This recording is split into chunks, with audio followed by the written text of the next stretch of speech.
আসসালামু আলাইকুম। Welcome back to my channel. আশা করি আপনারা সবাই ভালো আছেন। আলহামদুলিল্লাহ আমরা সবাই ভালো আছি। আজ দারুণ একটা রেসিপি নিয়ে এসেছি আপনাদের জন্য। সো আপনারা দেখতে থাকুন পুরোটা ভিডিও। আশা করি আপনাদের কাছে ভালো লাগবে। এখানে হচ্ছে লাউ শাক নিয়েছি। এটা আমাদের বাগান থেকে নেওয়া। বাগানের লাউ শাকগুলো অনেক বড় হয়ে গেছে। তাই এটাকে নিয়ে এসেছি আজকে বাগান থেকে। এটা দিয়ে আজকে একটা রেসিপি করব। বাগানে অনেক পিঁপড়া হয়েছে, সো এই শাকগুলোকে ভালো করে পরিষ্কার করে নেওয়া হচ্ছে। এই কুমড়ো ফুলের মধ্যেও অনেক পিঁপড়া দেখা যাচ্ছে, সো এটাকে পরিষ্কার করে তারপর এটাকে রেখে দিব ফর নেক্সট টাইম। প্রতিদিনই অনেকগুলো কুমড়ো ফুল তোলা হচ্ছে, and I am not complaining. আজকে ২টা রেসিপি করব, সো আপনারা দেখতে থাকুন পুরোটা ভিডিও। এখানে ইলিশ মাছ নিয়েছি। ইলিশ মাছটাকে এখন ভেজে নিব। ইলিশ মাছটাকে আমি হলুদ আর লবণ দিয়ে মেখে নিয়েছি। এখন এটাকে ভেজে নিব। এই ইলিশ মাছটাকে আজকে একটা বেগুন দিয়ে রান্না করব। বেগুনটা হচ্ছে ভেরি ইউনিক। এটা সবসময় এখানে পাওয়া যায় না। It's very rare. And so when we finally found it, we brought it home and we are going to cook it. ইলিশ মাছটাকে আমরা এইভাবে করে খাই কারণ um we just like it this way. আমরা আস্ত ইলিশ মাছটা এতটা খেতে পছন্দ করি না। Like a big piece, so we make it into smaller piece. আর যেন অপচয় না হয় তাই এইরকম ছোট পিস করে কাটা হয়। কিন্তু এটা বড় পিস করেও খাওয়া যাবে। It's not a problem. It's the preference, honestly. Whichever way you like to eat.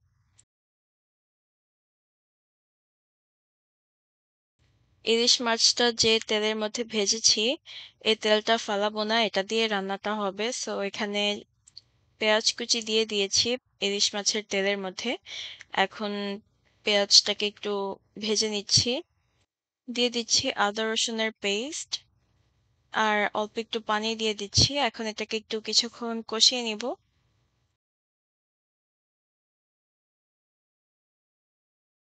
এখন এটার মধ্যে হলুদের গুঁড়ো আর মরিচের গুঁড়ো দিয়ে দিচ্ছি। ভালো করে মিক্স করে নিব। আর কোনো মশলা দিব না, এটা দিয়ে রান্নাটা হবে। দিয়ে দিচ্ছি স্বাদ মতো লবণ।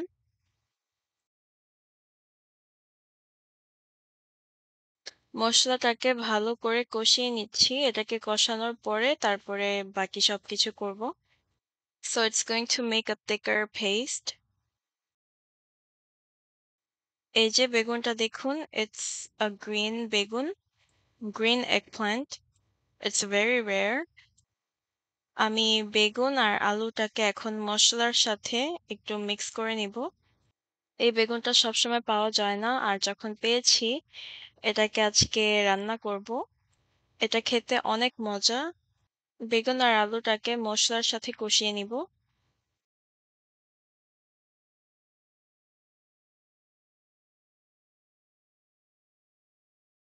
ঢেকে দিচ্ছি এটাকে। এখন আরেকটু মিক্স করে নিব বেগুন আর আলুটাকে। এটাকে ভালো করে কষানো হবে, and you will notice that এটা একটু thick হয়ে আসবে।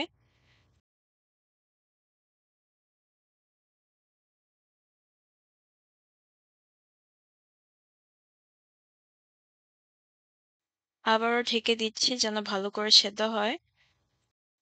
আলু আর বেগুনটা কষানো হচ্ছে, সাথে ভাজাও হচ্ছে।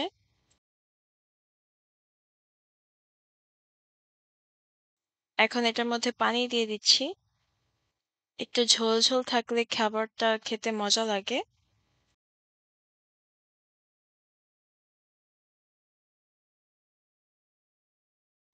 দিয়ে দিচ্ছি টমেটো। টমেটোটা ইউজ করলে এটা খেতে আরো মজা লাগে, কারণ টমেটোটা হচ্ছে মোর অফ লাইক টক মিষ্টি। টমেটোটাকে একটু ভিতরে ঢুকিয়ে দিচ্ছি যেন মশলাটা টমেটোর মধ্যে যায়। এটাকে কিছুক্ষণ ঢেকে রেখে দিয়েছিলাম। এখন এটাকে মিক্স করে নিব। এখন আমাদের ভাজা ইলিশ মাছটাকে দিয়ে দিচ্ছি। কিছুদিন যাবৎ সকাল সকাল রান্না শেষ হয়ে যায়। আমরা সকাল সকাল নিয়ে বসি রান্না। আর তাড়াতাড়ি শেষ করে নেই কারণ এখানের ওয়েদারটা অনেক খারাপ যাচ্ছে। It is beyond hot and not tolerable. ইলিশ মাছগুলোকে দিয়ে দিয়েছি। এখন একটু ঢুকিয়ে দিচ্ছি ভেতরে যেন মসলাটা ইলিশ মাছের ভেতরে যায়। আমাদের ইলিশ মাছ রান্না করা হয়ে গেছে। বেগুন আলু দিয়ে ইলিশ মাছের ঝোল তৈরি হয়ে গেছে and it looks really nice.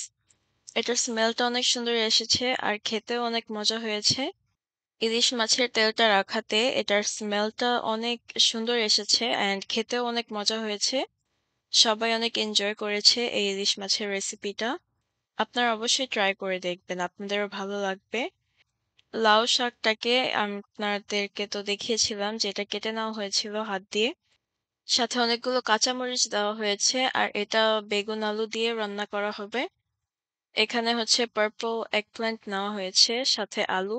সবগুলো একই সাইজের করা হয়েছে। দিয়ে দিচ্ছি মরিচের গুঁড়ো, হলুদের গুঁড়ো, স্বাদমতো লবণ। এটা এখন চুলার মধ্যে বসিয়ে দিব। কিছুক্ষণ ঢেকে তারপর এটাকে একটু স্টিম করে নিব। এটাকে মিক্স করে তারপর ঢেকে দিয়েছি। এখানে বাঁশপাতা চেপা শুটকি নেওয়া হয়েছে। এই শুটকিটা দিয়েই এই লাউ শাকটা রান্না করা হবে। শুটকিটাকে পরিষ্কার করে নেওয়া হচ্ছে। ঢাকনাটা তুলে নিচ্ছি। আমরা কিন্তু কোনো পানি এড করিনি। এটা ঢেকে দেওয়াতে পানি উঠেছে এটা থেকে, শাক থেকে। সো এই পানিটা দিয়েই আমরা এই শাকটাকে একটু ভালো করে কষাবো। সাথে বেগুন আর আলুটাও কষানো হচ্ছে। এটাকে ভালো করে নেড়ে আরো কিছুক্ষণ ঢেকে রেখে দিব। আবারও নেড়ে নিচ্ছি। শুটকি মাছ দিয়ে এই লাউ শাকটা খেতে কিন্তু অনেক মজা। যারা বানাতে পারে তারাই জানে যে এটা খেতে কতটা মজা। সো শুটকি মাছটাকে একটু ভেজে নেওয়া হচ্ছে। আপনারা কখনো লাউ শাক দিয়ে শুটকি মাছ খেয়েছেন? এটা অবশ্যই আমাকে কমেন্টসে জানাবেন। Or let me know if you guys will ever try this out. শুটকি মাছটাকে একটু ভাজা ভাজা করা হচ্ছে।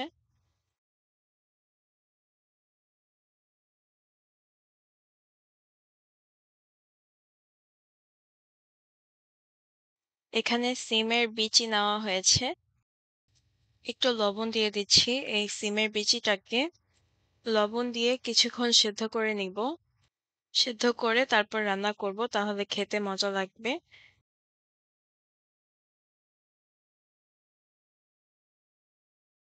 সিমের বিচিটা সেদ্ধ করা হয়ে গেছে। এখন পানিটা ড্রেইন করে আমি এই বিচিটা দিয়ে দিয়েছি। সিমের বিচিটা দেওয়াতে এটা দেখতে আরো সুন্দর দেখা যাচ্ছে। ভাজা ড্রাই ফিশটাকে দিয়ে দিব আর হচ্ছে এখানে পেঁয়াজ আর রসুনটাকে ছেঁচে নেওয়া হয়েছে। তারপরে এটাকে এই সবজির মধ্যে দিয়ে দিয়েছি। কারণ আমরা আদা রসুনের পেস্ট ইউজ করিনি, আমরা এটাকে ছেঁচে নিয়েছি যেন এটা খেতে মজা লাগে বেশি। এটা একটা ডিফারেন্ট টেস্ট আনবে খাবারটার মধ্যে আর খেতেও অনেক মজা লাগবে।